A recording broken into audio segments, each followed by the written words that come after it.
নমস্কার বন্ধুরা, আমি শিবানীর কুকিং কিচেন। আপনাদের সবাইকে ভালো আছেন, আমিও ভালো আছি। আমার চ্যানেলে আপনাদের সুস্বাগত। আজকের আপনাদের একটা মিষ্টি সুজি রেসিপি দেখাবো। তা চলুন কিভাবে মিষ্টি সুজি বানাবো আর কি আমার মিষ্টি সুজিতে লাগবে। তো আমি কিছুটা কোকোনাট পাউডার নিয়ে নিয়েছি, কিছুটা পাউডার দুধ নিয়ে নিয়েছি, ওর সঙ্গে আমার 10 টাকা দামের সুজি আছে, চিনি আছে, এখানে বাদাম আছে, কিশমিশ আছে, ঘি আছে আর 2 পিস এলাচ আছে। তো এই নিয়ে আমার মিষ্টি সুজি আজকের হবে। চলুন কিভাবে আমি বানাবো সেটা আপনাদেরকে তুলে ধরবো। আমি একটা কড়াই বসিয়েছি, কড়াইটা গরম হওয়া পর্যন্ত ওয়েট করব। কড়াই গরম হয়ে গেছে, আমি ঘি অ্যাড করছি। 2 চামচে ঘি অ্যাড করলাম। এরপর আমি সুজিটা ভেজে নেব। ঘি গরম হয়ে গেছে, এরপর আমি সুজি অ্যাড করছি। বেশ কিছু সুজি অ্যাড করলাম। সুজিটা এবার আমি লাল করে ভেজে নেব। দেখুন সুজিটা আমি লাল করে ভেজে নিয়েছি, আরও আমি 2 মিনিট ভাজবো। এরপরে আমি কোকোনাট পাউডার অ্যাড করব। 2 চামচে কোকোনাট পাউডার অ্যাড করলাম।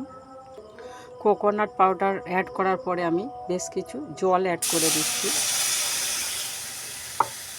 জলটা দিয়ে আমি ভালো করে ফোটাবো। এরপরে আমি স্বাদ অনুযায়ী চিনি অ্যাড করছি। 3 চামচে চিনি অ্যাড করলাম। চিনিটাকে আমি বয়েল হওয়া পর্যন্ত ওয়েট করব। এরপরে আমি 2 পিস এলাচ অ্যাড করে দিলাম। এবার এটা আমার ফোটাবো একটু ভালো করে। এরপরে 1 চিমটি লবণ অ্যাড করলাম। এটা লবণটা দিয়ে আমি ভালো করে একটু নেড়ে নেব।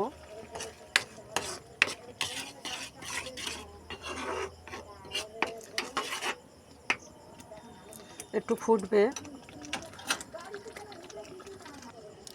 এরপরে আমি যে পাউডার দুধ নিয়েছি সেই পাউডার দুধও অ্যাড করে দিচ্ছি।